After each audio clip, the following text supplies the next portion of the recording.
Номын ертөнц нэвтрүүлэг нацагдорж нэрэмжит Улаанбаатар хотын нийтийн төв номын сан дээрээс эхэлж байна. Тэгэхээр өнөөдөр Монголын номын сангийн консорциумаас 4 дахь удаа зохион байгуулж байгаа номын сангийн салбар тулгамдаад байгаа 4 тодорхой асуудлын хүрээнд уулзалтыг зохион байгуулж байгаа юм байна. Номын сангаас хоногоор ном авч уншихын тулд яах ёстой вэ? Та номын сангийн уншигчаар бүртгүүлсэн байх. Тавиураас авах номоо сонгосон байх. Иргэний үнэлгээ авчирсан байх. Өгдөх үйлчилгээний хэсэг дэх компьютерт өөрийн уншигчийн фото уншуулсан байх. Эдгээрийг үндэслэн номын санч танд хүссэн номыг тань олгоно. Харин та нэг номыг 1 хоногийн 300 төгрөг бөгөөд авч явсан номоо хугацаа хэтрүүлвэл 1 хоногийн 2000 төгрөгийн торгуултай байдгийг анхаараарай. Номын санд гэрээр олгодоггүй ном хэвлэлүүд гэж байдаг. Тухайлбал ганц хувь буюу 100% ном, нэвтрхий төл өчг, сонин сэтгүүлүүд, эрдмийн ажлууд, газрын зураг гэх мэт. Та гэрээр авч явсан номоо цэвэрхэн ашиглаж хугацаанд авчирж өгөөрэй. Таны энэхүү хариуцлагатай, ухамсартай үйлдэл залуус дүү нарт тань зөв үлгэр дуурайлал үзүүлэх болно. Цагийг үр дүнтэй өнгөрүүлж бүтээлчээр уншицгаая. За өнөөдрийн арга хэмжээ маань Монголын номын сангийн консорциумаас жил болгон зохион байгуулдаг Mongolian Library Update-2017 арга хэмжээ болж байна. Монголын номын санчдын консорциумаас 4 дахь удаага Mongolian Library Update номын санчдын зөвлөгөөнийг энэ оны 5 сарын 26-нд зохион байгуулж байна. За уг арга хэмжээнд энэ жил бол нэлээд өргөн зар хүрээтэй зохион байгуулагдаж байна. Энэ арга хэмжээнд бол хот хөдөөгийн номын сангийн төлөөлөл, за мөн ихтэй сургууль, нийтийн номын сангийн төлөөлөл 53 байгууллагын 100-аад номын сангийн мэргэжилтэн ажилтнууд бол оролцож байна. За мөн үүний зэрэгцээ боловсрол соёлын шинжилгээ ухааны яам, за төрийн хэлний зөвлөл, за оюуны өмчийн газар, соёл урлагийн их сургууль, соёлын сургууль, за мөн Wallis компани, Springer, Epsco гэх мэтчлэн мэргэжлийн байгууллагуудаас бас мэргэжилтэнгүүд оролцож хэлэлцүүлэг маань өргөн дэлгэр болж байна. Монголын номын сангийн салбарыг хөгжүүлэх нөхцөл бололцоо өнөөгийн тулгамдсан асуудлыг хэлэлцэх, тэдгээрийн шийдвэрлэх боломжийг эрэлхийлж, зөвлөгөөнд оролцогчдоос гарсан үнэт санаачлагыг дэмжих номын сангийн салбарыг хөгжүүлэх тодорхой зөвлөмж боловсруулах, мөн түүнчлэн номын сангууд болон номын санчдын туршлага солилцох, хамт олонч нөхөрсөг уур амьсгалыг бүрдүүлж хамтын ажиллагааг өргөжүүлэх зорилготойгоор Mongolian Library Update номын санчдын зөвлөгөөнийг 2014 оноос эхлэн жил бүр уламжлал болгон зохион байгуулсаар иржээ. За танд энэ өдрийн мэндийг хүргэе. За тэгээ 4 дахь удаагийн Mongolian Library Update зөвлөгөө номын санчдын маань зөвлөгөө өнөөдөр болж байна. За тэгэхээр энэ зөвлөгөөн дээр боловсрол соёлын шинжилгээ ухааны спортын яам маань одоо хамтран оролцож байгаа юм байна. Тэгэхээр энэ дээр номын сангийн одоо энэ апдейтыг зохион байгуулахад боловсрол соёлын шинжилгээ ухааны яам маань ямархуу үүрэг оролцоотой оролцож байна вэ? Та энэ талаар тодорхой мэдээлэл өгөөч. Монгол улсад үйл ажиллагаа явуулж байгаа бүх төрлийн номын сангууд буюу нийтийн номын сан, боловсролын бүх шатны сургуулийн номын сан, эрдэмтлийн номын сан, тэгээд тусгай номын сангуудын төлөөллүүдийг жилдээ 1 удаа цуглуулж, манай Монголын номын сангуудын консорциумаас зохион байгуулж, энэ зөвлөгөөнийг зохион байгуулж байгаа. Тэгэхээр энэ жилийн хувьд бол бас боловсрол соёлын шинжилгээ ухааны спортын яам бас нэлээ одоо оролцоотойгоор оролцохоор төлөвлөж бид нар хамтран ажиллаж байна. Энэ бүх төрлийн номын сангуудын үйл ажиллагааг явуулах эрх зүйн орчныг бүрдүүлэхэд ямар одоо гарц шийдэл байгааг бас нийт ажиллаж байгаа номын санчдын санал бодлыг сонсох, түүнийг нэгтгэн бид нар цаашаа бодлого боловсруулагчд болон олон нийтэд хүргэх ийм зорилготойгоор хамтран ажиллаж байна. Зөвхөн одоо номын санчийн ур чадрыг нэмэгдүүлэх гэж авахгүйгээр бүх соёлын ажлуудыг тэргүүлэх зэргийн 1-р зэргийн 2-р зэргийн гэсэн 3 зэрэгээр бодож байна. Хоёрдугаарт нь цалингийн зэрэглэлийг агшааж дотор туусуу 1-ээс туусуу 11 хүртэл хэтэрхий унжих тусмаар цалин доошоо байх хэрэгтэй.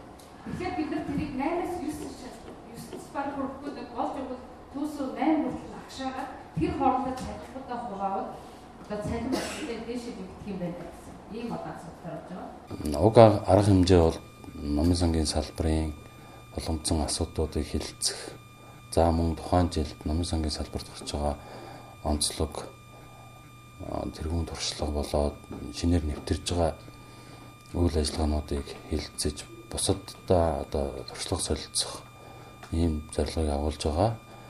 За энэ жилийн тухайд бол бид тухайлан 4 сэдв сонгон аваад хилцүүлэг маань эхлээ явж байна. Энэхүү зөвлөгөөнөөр номын сангийн салбарын хүний нөөцийн хөгжлийн асуудал, номын сангийн салбарын нэр томьёо асуудал, номын сангийн үйлчилгээ оюуны өмч, номын сангийн програм хангамж хөгжлийн чиг хандлага гэсэн сэдвүүдээр ярилцлаа.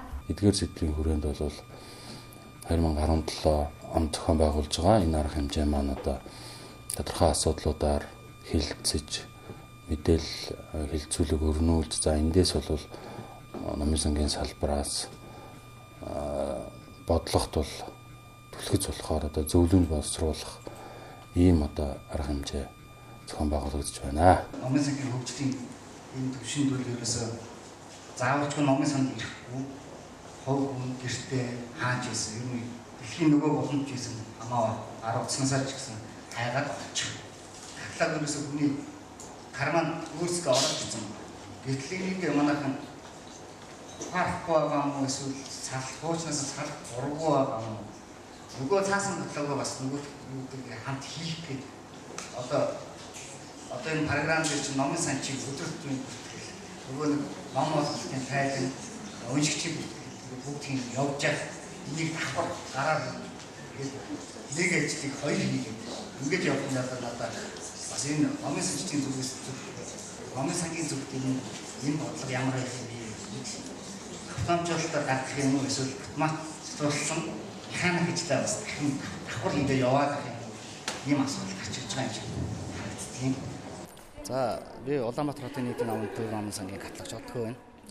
Сая одоо Library Update 2017 одоо энэ номын сангийн програм хангамжийн хөгжлийн чиг хандлага өнөөгийн байдал гэсэн саяны хэлэлцүүлэгт орчоод гараад ирлээ. Энэ Монгол улсад хэрэглэгдэж зөвлөгөө хэрэглэгдэж байгаа Live болон Koha гэсэн ийм хоёр програмын тухай голчлон ярьж байна. Манайх номын сан болохоор ч Koha програм дээр талбарлаж үйл ажиллагаагаа явуулдаг. Би яг Koha програм дээр каталог хийдэг байгаа. Тэгээд ер нь бол уламжлалт хуучин одоо каталог гэдэг чинь номын санд ороход нэг ийм дөрвөлжин шүүгээ. Тэгээд тэрний шургуулгыг дотроос нь цаасаар хайдаг тийм байлаа. Одоо энэ өнөөгийн номын сангийн автоматжуулалтын хүрээнд энэ номын санд хэрэгжиж байгаа програм хангамжийн ачаар гэж хэлэх юм одоо тийм номын сангийн каталог өөр шатанд хүрсэн байна. Тухайн хэрэглэгч номыг заавалчгүй номын санд ирж тэр каталогийн шүүгэн дотроос цаасан дотроос хэрэгтэй номоо хайж олох биш. Өнөөдөр гэртээ хэвтэж байгаа ч юм эсвэл дэлхийн аль нэгэн өнцөг болонд явж явах үедээ интернетэд холбогдоод гэрийн компьютер за цаашлал гар утас одоо гар утас бүгд ашигладаг болсон байна. Ухаалаг гар утас энэ дээрээс шууд хайлтаа хийгээл ерөөсө Google-д адилхан хайгаад хүссэн мэдээллийнхаа их сурвалжийг хаана байгааг нь олох бүрэн боломжтой болсон байгаа юм. Энэ нь болохоор одоо өнөөгийн номын сангийн програмын хөгжлийн л одоо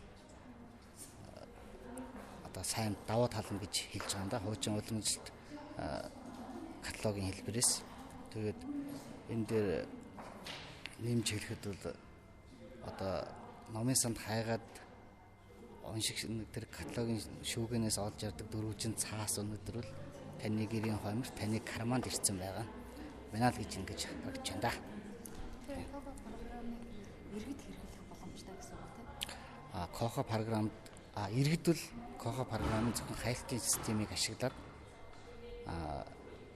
тухайн номын санд ямар өөрт хэрэгцээтэй байгаа ном байгаа гэдгийг зөвхөн манай номын сангийн хаягаар ороод биш зөвхөн Google-ээс ороод хайхад хэрэгцээт ном гараад ирэх. Манай номод цаад холбоос нь манай номын санг заагаад гаргаад ирнэ. Ерөөсөө л тийм.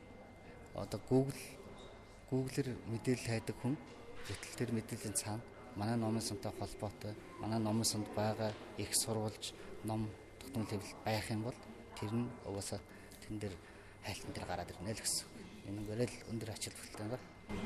Програмыг одоо бизнес хэрэгжүүлж гэлээ. Тэгээд одоо хэрэгжүүлээд үр дүн нь хэрэг явагдаж байгаа юм. Би 2005 онд энэ хотын номын санд орсон. Одоо 13 дахь жилдээ ажиллаж байна. Анх намайг ороход Улаанбаатар хотын номын сан Австралийн софтлик компани Alice for Windows гэдэг номын сангийн програмыг автоматжуулалтын програмыг хэрэгжилж ирсэн. Энэ програм болохоор чинь зөвхөн онлайн орчинд ажилладаг. Зөвхөн одоо номын сангийн хэмжээнд тухайн уншигч номын санд заавалжгүй ирж иж номын сангийн хайлтын компьютероор компьютероор номоо хайж олж ээж тэгээд дараагийнхаа үйлчлэгийг авдаг. Энэ ийм учраас энэ болохоор уншигчийн зүгтвэл цаг зав аягүй их гардцсан ажилладаг байхгүй юу? Манай номсонд ирэхэд тэр хайсан ном манай номсонд хэрэг байхгүй тэр хүн дараагийнхаа хайлт руу явах жишээтэй. Гэтэл одоо энэ Коха програмд шилжснээр уншигч гэртээ яг манай номсонд тийм хэрэгтэй мэдээлэл байна уугүй гэдгийг шалгаж үзчихэд хэрвээ яг байгаа бол ирж тэр мэдээлэл авах тийм болцоотой цаг зав тэг цаашлал хөрөнгө ч гэсэн хэмнэсэн тийм үйлчлэг авмаа. Номын сангийн хувьд бол ерөөсөө энэ автоматжуулалт гэдэг маань бол номын сангийн гар уу механик ажиллагааг байхгүй болгож дандаа машинаар автоматжуулна гэсэн үг шүү дээ тийм. Энэ тийм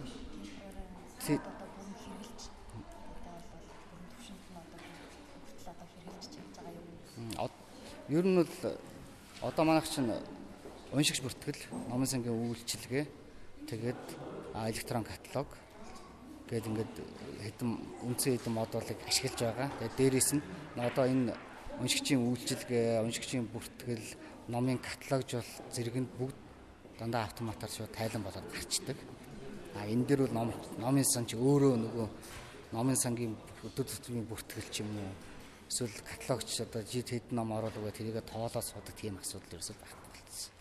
Тэгэхээр энэ бас бидний цаг хурдыг нэмэгдүүлж байгаа юм да үйл ажиллагааны тий үйлчлэгээний тэгэхээр номын сангийн ажилчдын ажлын бас нэг ачааллыг баг хөнгөлж юм гэсэн үг шүү дээ. Тийм. За тийм байна да. Өнөөдрийн арга хэмжээ маань бид нар номын сангийн салбарт тулгарч байгаа 4 гол асуудлыг бид нар хэлцгээр зорж байгаа. Нэг нь болохоор салбарт шинээр орж ирж байгаа шинэ үг хэлгийг яаж монгол хэл дээр буулгах вэ гэдэг асуудал. Хоёр дахь нь номын сангийн салбарт нэгдлийн хэрэглээн зориулсан програм хангамжийг цаашаад юу анхаарах хэвээр ямар боломжууд байх хэвээр гэдгийг хоёр дахь асуудал одоо цайны завсарлагын дараа хэлсэн. За гурав дахь бас үдийн хоолны өмнө манай үйл ажиллагааг ивент тэтгэж хоёр олон байгууллагуудын төлөө Spring Nature-ийн хэвлэлийн компани хүмүүс төлөөлөгч гэсэн маа. Тэд нар бас өөрсдийнхөө үйл ажиллагааны талаар товчхон танилцуулаад за өдөөс хойш бид нар хоёр арга хэмжээ явна. Нэг нь болохоор номын сангийн үйлчлэгээ ба зохиогч эрхийн асуудал бол тэн дээр тулгарч байгаа асуудлыг яаж шийдвэрлэх вэ? Хамтдаа нийгмийн ойлголттой болох гэдэг асуудал. Тэгээ хамгийн сүүлийнх нь номын сангийн салбарт хүний нөөц түүнийг чадварчуулахад ямар үйл ажиллагаа бид нар хийх вэ гэсэн үйл ажиллагааг 4 үндсэн үйл ажиллагаагаар хийх болно гэж бид нар төлөвлөж байгаа. Тэгээ энэ уулзалт арга хэмжээнээс гарсан санал зөвлөмжүүдийг удахгүй зохион байгуулах соёл урлагийн салбарын чуулга уулзалтанд зөвлөмжөнд бас оруулахаар бид бас ажиллаж байгаа гэж ойлгож байна. За нэг хэсэг болох номын сангийн салбарт үг мэргэжлийн үг хэллэгийг яаж одоо нэг стандартаар хэлж нэг хэлээр ярьдаг болох уу гэдэг хэлцүүлэг яваад улсан. Тэгээ мэдээж хэлцүүлэгт оролцсон хүмүүс маш идэвхтэй байсан. Тэгээ ер нь бол бид нар цаашид хамтарч ажиллах нь зөв юм аа гэсэн нийтлэг ойлголт төрж байна. Тэгээ өдөөс хойш ерөнхий зөвлөмжн дээр зарим саналуудыг оруулж салбарын яам болон холбогдох газруудад хүргүүлэхээр болж байгаа юм. Интернетийн хэрэглээний хязгаарлалтыг шийдэх хамгийн шилдэг сонголт Ajax BB. Шөнийн интернетийн хурд хязгааргүй, хамгийн хямд үнэтэй, багцсан хямдралтай. Хязгааргүй орон зайн хөтөж Ajax BB. Загатын утас 711 61 61. За тэгээд өнөөдөр миний чиглэл сэдв бол номын сангийн салбарын нэг том явдал сэдв байж байгаа. Нэр томьёо гэдэг бол аль ч салбарын хөгжлийн үндэс гэж үзэж байна. Өөрөөр хэлбэл мэргэжлийн нэр томьёо мэргэжлийн үйл ажиллагаанд нэр томьёог зөвхөн ашиглах явдал гэдэг бол хөгжсөн улс орнуудын жижиг бас нэг хамгийн чухал зүйл.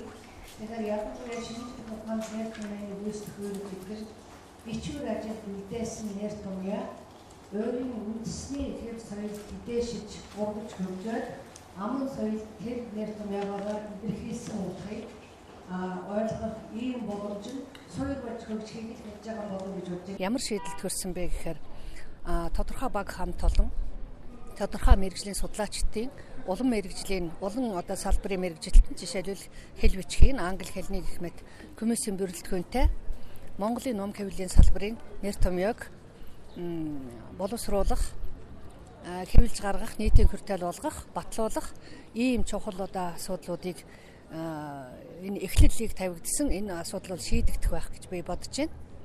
Тэгэхээр нийт Монголын ном уншигч, нийт ном хэвлэлийн салбарт нийтэд үйлчилдэг мэргэжлийн хүмүүст энэ гарын явдлага бол хамгийн чухал баримт байх болно. Энэ бол Монголыг төлөөлсөн Монгол нэр томьёо, Монгол үгийг дэлхийн нийтэд ийм үгээр илэрхийлдэг гэдгийг харуулдаг ийм л чухал баримт бичиг, чухал ном нэвтрхий тойл гарах байхаа гэсэн ийм ойлголтоор хурлаас гарч байна да. Тэ. Таны хувьд энэ уулзалт зөвлөгөөн дээр ярьж хэлцгийг хүссэн асуудал байгаа юм. Ер нь өөрөө энэ сэдвээс өөрөө байна бай. Хүрээнд нь хандуулаад би ийм бэлтгэж ирсэн байгаа юм дээр хэвээр байгаа юм. Тий, ер нь яг уу ярих сэдв бол олон ч гэсэн ямар ч байсан өнөөгийн төвшөндөө нэгдсэн нэг бодлоготой нэг асуудлыг нэг хэлээр ярьдаг. Хүмүүсийн ярьж хайсан энийг мэдээллийн даяаршил болсон учраас маш олон янзын мэдээлэл байж байгаа шүү дээ. Тэгэхээр ард түмэн уншигч, нийт уншигчтай хөнгөн шуурхай үйлчлэхийн тулд нэг л бодлого чиглэл, нэг стандарт, нэг ухааныг л баримтлах ёстой. Тэр зүйлийг өнөөдөр би бас сая ярьлаа. Ерөнхийдөө бол Монголын номын санчт энийг хүлээн зөвшөөрч байгаа, мэдж байгаа зүйлүүд тодорхой хэмжээний хугацааны дараагаар энэ бол бас нэгэн эрчимтэй явагдах ийм шинжиндээ орчлоо л гэж би бодож байгаа юм. Консорциумаас ухаан байгуулдаг энэ 4 жилдээ уулзсан цуглаа юм байна. Энэ бол энэ жилийн хувьд ямар онцлог байна? Дээрээс нь энэ уулзсан цуглаа маань жил заавчгүй байж хэвээр зүйл байх ёстой зүйл. Монголын номын сангийн консорциум гэдэг энэ байгууллагыг манай шавнар би чинь их олон шавнартай олон жил багшилсан, 20 гаруй жил багшилсан. Манай энэ залуу шавнар энэ ялангуяа электрон мэдээллийн технологийн чиглэлээр мэдээллийг дамжуулдаг арга технологиг Монголын ном хэвлэлийн салбарт нэвтрүүлэх тухай асуудлыг нэлээд дөрвтэй хөнддөг байгууллага бол Монголын номын сангийн консорциум байгаа. Би бол өөрөө Монголын номын санчтын холбооны тэргүү. Тэр номын санчтаж гэдэггүй байгаа. Энэ ном унших унал процессуудыг судалдаг ийм зүйлийг хариуцж байна. Бас номын санчтын эрх ашигыг хамгаалдаг ийм байгууллага маш өргөн хүрээнд үйл ажиллагаа явуулдаг. Ерөөсөө Монголын нийт хүн амын ном уншлагыг тогтолцоотой системтэй болгоё, оюун ухаантай болгоё, хойч ирээд үгээ мэдлэг боловсралтай болгоё гэвэл энэ асуудлыг төрийн хэмжээнд, бодлогын хэмжээнд яригдах ёстой. Нилээн эрчтэй яригддаг болоод нэг 4-5 жил болж байна. Тэгэхээр өнөөдөр энэ яригдж байгаа асуудал бол бас л цагаа болсон чухал асуудал. Ер нь ийм уулзалт зөвлөгөөнүүдийг бид үргэлж хийдэг юм уу? Хамтраад хийдэг байгаа. Өнөөдрийн зөвлөгөөн бол бас боломжийн сайхан төвшөнд явагдаж байна. Удирдлагууд оролцож байна. Бодлогын хэмжээнд асуудлуудыг ярьж байна. Жишээлбэл тэр Монгол хэлний үндэсний зөвлөлтэй үндэсний зөвлөлөөс хүн ирж байгаа гэдэг бидний салбарын нэр томьёо салбарын мэргэжлийн үг хэллэгийг хүртэл дэмжиж байна гэдэг бол бас л тодорхой хэмжээний хөгжил явагдаж байна л гэж бодож байна. Тэгээд манай сайхан эрдэмтэд Монгол улсын ядаж нийслэл төвд байж байгаа энэ сайхан олон хаяг айдарсыг монгол үгээр солих болтугай л гэж яриа да. Тий. Баярлалаа. Олон улсын номзын стандарт гэж байдаг бол тэр номзын стандартыг даах юм уу? Эсвэл яг Монгол энэ хөрсөн дээр буусан номзын стандарттай болох уу гэдэг асуудлыг бас нэг та бүхэн нэг хэлцүүлээд манай зөвлөлд яг загварыг ирүүлчих юм бол бас энэ номзын стандартаа нэг баталчмаар байгаа маа. Тэгэхгүй бол ингээд магистр төгсөж байгаа нэг хүүхдийн ажлыг удирдах хахад манай МОС-ийн стандарт юм бидэг. МОС-ийн стандартад бичгсэн. Гэдэг нөгөө олон улсын номзын стандартыг өн төглөөл, гоочлол ийм асуудлууд гарч байна. Тийм учраас номын сангийнхан маань өөрсдөө энэ номзын арын стандарт нэг ямар байх юм бэ? Тэрийг гаргаж өгвөл бид нар нэг тийм стандарттай болмоор нэг стандартыг бол ингээд баталчихмаар байгаа юм. Тэгэхгүй бол бүх сургуулийн багш нар өөр номзын цэг байгаад таслаагаад Улаанбаатар хот тэд гэх юм уу тэр стандартыг ерөөсөй барихгүй байна. Тийм учраас нэг тогтоол гаргаад баталгаажуулах нь зөв бахаа гэж бодож байгаа. За ер нь номын сангийн салбарын нэр томьёо гэдэг бол номын сан судалгаа шинжилгээ ухааны салшгүй бүрдсэн хэсэг нэг мөн. Тэгэхээр альва номын сан судалгаа гэдэг бол нийгмийн шинжилгээ ухаан. Энэ нийгмийн шинжилгээ ухаан буцаад одоо нийгмийн салбар шинжилгээ ухаанаар харилцсан уялдал хөгжлийн хувьд бол манаас салбар бол маш олон одоо салбар шинжилгээ ухааны нэр томьёонууд бол манаас нөхцөж хоногдсон. Департаментаас сургамаас орж ирсэн байдаг. Нийгмийн шинжилгээ ухаанаас орж ирсэн байдаг. Сэтгэл зүйн шинжилгээ ухаанаас орж ирсэн байдаг. Тэгэхээр өөрөөр хэлбэл бол номын сангийн салбарын нэр томьёон бол нийгмийн хөгжлөөс салгаж ойлгож өгөөсөө баггүй. Нийгмүүд яаж хөгжиж яг түүнтэй салбарын нэр томьёон хөгжиж ирж байгаа. Энэ салбарын нэр томьёон хөгжиж байгаа бол номын сангийн салбарын хөгжлийг тодорхой хэмжээнд илтгэдэг гэж би ойлгодог. Интернетийн хэрэглээний хязгаарлалтыг шийдэх хамгийн шилдэг сонголт Ajax BB. Шөнийн интернетийн хурд хязгааргүй, хамгийн хямд үнэтэй, багцсан хямдралтай. Хязгааргүй орон зайн хөтөж Ajax BB. Загадын утас 711 61 61. За тэгээд энэ Mongolian Library Update буюу одоо номын санчтын 4-р удаагийн зөвлөгөө явагдаж байна. За тэгээд энэхүү зөвлөгөөний үйл явц маань ямар хувь байна вэ? Ямар хувь хэмжээнд явагдаж байна? Та өөрийнхөө сэтгэлээс энэ үзэгчдтэйгээ бас хуваалцаач. За баярлалаа. Юуны өмнө энэхүү үйл ажиллагааг зохион байгуулж байгаа Монголын номын санхүүгийн консорциум болон Хотын төв номын сангийн хамтлаганд маш их баярлалаа. Тэгээ энэхүү үйл ажиллагаанд яригдж байгаа гол сэдвүүдийн нэг нь бол номын сангийн нэр томьёоны асуудлаар сэдвийг хөндөж ярьсан шиг таалагдж байна. Энд бол гадаад нэр томьёонууд маш их байдаг. Тэрийг бол Монгол дээр яг олон салаа утгатай өгнөд байдаг учраас яг аль салаа утга аль ягуугаар нь зөв хэрэглэл зөв уншигчдад зөв ойлголт өгөх гэдэг дээр бол анхаарч ингээд нэр томьёог бол зэгцлэх тал дээр яригдж тодорхой шийдвүүд гарсан тул шиг баяртай байна. За тэгээд дараагийн үйл ажиллагаа бол энэхүү үйл ажиллагаанаас гарсан зөвлөмжүүд хэрэгжээд яг ажил дээр тусагдаад явах байх гэдэгт итгэж байгаа. Тэгэхээр бол номын сангийн үйл ажиллагаа цаашаа өшөө одоо олон үйлчлүүлэгч маш их нэмэгдэж одоо номын сангийн үйл ажиллагаа эрчимтэй номын сан бол орчин үеийн цахим номын сан болж өгч анхан шатны одоо суурь маш сайхан тавигддаг байхаа гэдэгт итгэлтэй байна. Монголын номын сангийн консорциум нь Монголын номын сан мэдээллийн төвүүдийн хамтын үйл ажиллагааг дэмжих замаар Монголын номын сангийн хөгжилд хувь нэмэр оруулах, номын санчдыг чадвархжуулах үндсэн зорилготойгоор 2008 онд байгуулагдаж өдгөө 9 дахь жилдээ тасралтгүй үйл ажиллагаагаа явуулж байгаа гишүүдийн эрх ашигт үйлчилдэг ашигын бус байгууллага. За энэ жилийн арга хэмжээний бас нэг тодорхой онцлог нь бол бүх төрлийн номын сангийн мэргэжилтнүүдээс гадна тухайн салбарын одоо эрдэмтэд судлаачид оролцож байгаа нь бас их онцлог юм а. Тухайлбал профессор Сэдзэн мөгш маань за тэгээд дээрэс нь хэлний зөвлөлийнхэн за мөн оюуны өмчийн газар бас төлөөллүүд оролцож номын сангийн салбарт байгаа асуудлуудыг хэлцэж байгаа нь их үр өгөөжтэй зүйл болж байгаа маа. За зарим нь болохоор зэрэг бол ингэж шийдэж байгаа. Одоо хичээл сургалтын хэрэглэгдэх хүн болгож тодорхой хувийн нь бол бас нөгөө үнэгүй хуулах ийм процессыг яаж шийдэх вэ гэдэг яг ингээд салгаад ирэхээр энэ асуудал гарчиж байгаа байхгүй юу? Нийтийн номын сан дээр бол яг угаасаа бид нар хуулах юм хэцүү гайхштай. Ихтэй сургуулиудын хувьд бол энэ асуудал бол бас их байдаг. Миний бодоход хөдөө орон нутгийн номын сан дээр бол бас нэлээд түгээмэл байдаг гэж бодож байгаа.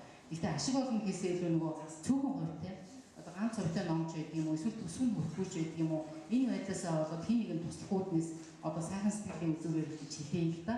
Ингээд ном хуулаад одоо хүмүүс нүдний тохиолдол манайд бол одоо би түгээмэлэлт байгаад гэж бодож байсан л да. Судалгаа гарч иржсэн. Тэгэхээр бусад орнууд бол энийг бол тийм 3 замаар шийдээд байна. Тэгээд боловсролын хаймаас хатсан байгаа даа хуулах юм байна.